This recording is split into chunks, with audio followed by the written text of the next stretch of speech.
Assalamualaikum warahmatullahi wabarakatuh.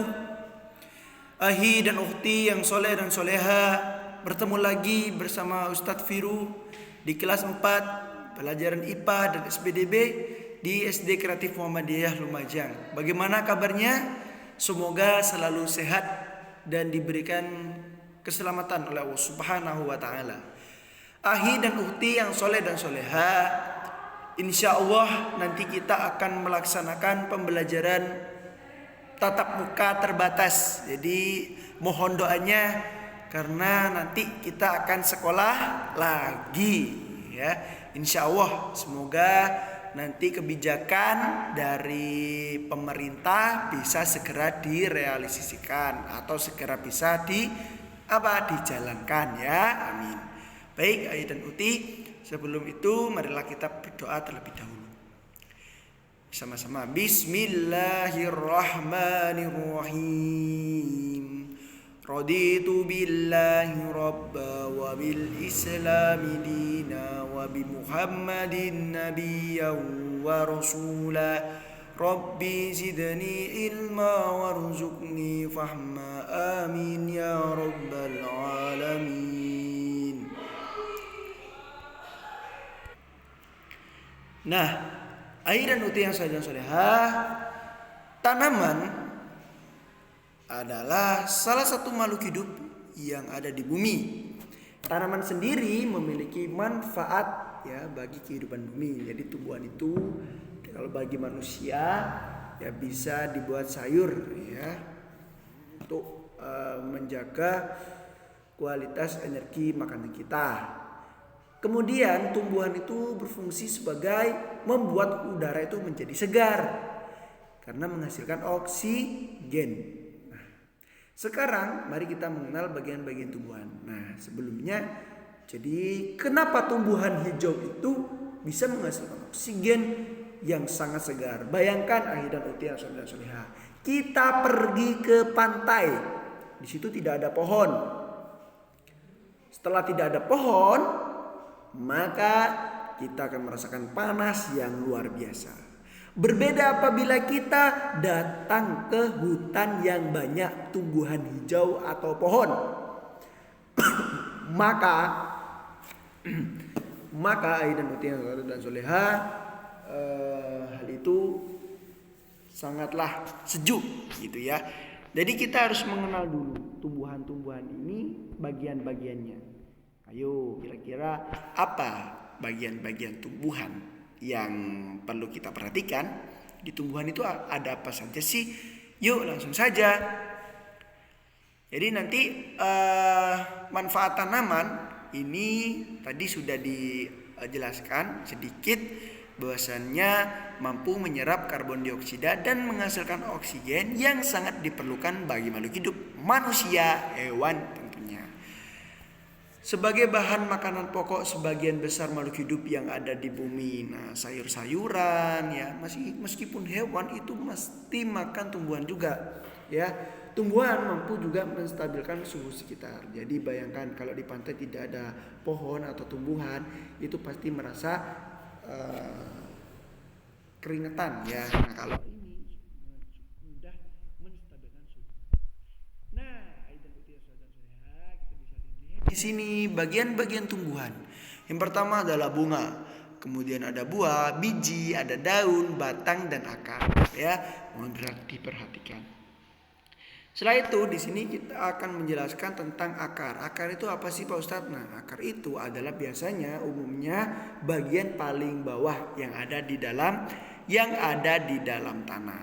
Jika misalnya bayangkan, jika tumbuhan tidak memiliki akar, maka tumbuhan tersebut akan mudah dicabut. Nah, fungsinya akar itu apa sih Ustadz? Nah, fungsinya akar adalah zat-zat mineral dan air yang dibutuhkan ya untuk tumbuhan itu diserap oleh akar ya. Jadi anggap saja akar ini adalah suatu penghubung ya dari anggota tubuh tumbuhan yang lainnya gitu ya. Yang kedua adalah batang. Batang tumbuhan atau bagian tumbuhan yang berada di atas tanah. Jadi batang itu berfungsi sebagai tempat munculnya daun, bunga, buah, ya, dan lain sebagainya. Jadi setelah air itu diserap oleh akar, air itu ya diedarkan dan diserap oleh akar, serta batang ini adalah tempatnya di mana air itu akan disebarkan. Nah, itu ya. Kemudian ada daun. Nah, daun ini merupakan bagian tumbuhan yang berfungsi sebagai tempat berlangsungnya fotosintesis adalah daun. Ya, daun banyak mengandung zat warna hijau yang disebut klorofil. Nah, ini ya, ingat perlu ya, klorofil. Daun terdiri atas tangkai daun dan helai daun. Kemudian ada biji. Biji merupakan hasil dari pembuahan yang terjadi akibat penyerbukan antara sabuk sari dan sel telur pada putik. Jadi biji itu biasanya ditemukan di pada apa? Pada tumbuhan atau tanaman buah-buahan. Betul ya. Kemudian ada buah. Nah, buah ini merupakan bagian tumbuhan yang berfungsi melindungi biji serta cadangan makanan biji yang berkecambah. Di contohnya ada buah mangga, ada buah apel ya. Di bagian-bagian ini merupakan bagian dari tumbuhan. Buah itu berasal dari tumbuhan. Nah, jadi Ai dan Uti kita sudah mengetahui, dan ini yang terakhir adalah bunga. Bunga merupakan bagian tumbuhan yang berfungsi sebagai alat perkembangbiakan pada tumbuhan biji. Nah, misalnya bunga ini bisa menjadikan mahkotanya ya, menjadikan mahkota pada tumbuhan tersebut. Nah, jadi Ai dan Uti, kita sebagai generasi anak-anak yang cerdas, maka kita harus menjaga kelestarian lingkungan. Kemarin kan sudah ada hak dan kewajiban. Ini merupakan kewajiban semua. Kita berhak mendapatkan udara yang bersih, udara yang sejuk, dan kita berhak juga mendapatkan oksigen yang layak gitu ya. Makanya kita harus berkewajiban, harus menjaga lingkungan ya. Contohnya tumbuhan ini, dia sebagai sumber daya alam yang perlu dijaga keberadaannya, jangan sampai dibuang, jangan sampai diinjak-injak, karena menanam tumbuhan dan merawatnya adalah salah satu upaya kita dalam menjaga kelestarian lingkungan. Nah, begitu ya. Baik, setelah itu biasanya hasil-hasil dari tumbuhan yang kering ya, ada daun kering ya, biasanya berwarna coklat atau hasil biji-bijian, itu biasanya dibuat karya seni ya. Jadi kita memanfaatkan ya, daripada kita tidak menggunakan hal yang tidak ramah lingkungan, misalnya seperti itu. Ada kolase. Kolase ini adalah sebuah karya seni tempel pada permukaan gambar. Nah, di sini ada yang pernah membuat kolase. Nah, pastinya semua pernah ya. Pak Ustadz juga pernah dulu menggunakan biji-bijian.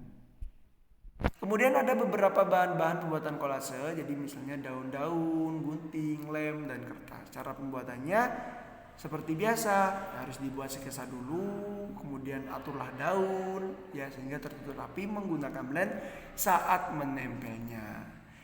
Nah, alhamdulillah itu saja dan bukti yang saya untuk tugasnya nanti. Ya, nanti Pak Ustadz akan kirim ya. Baik, terima kasih atas perhatiannya. Wassalamualaikum warahmatullahi wabarakatuh.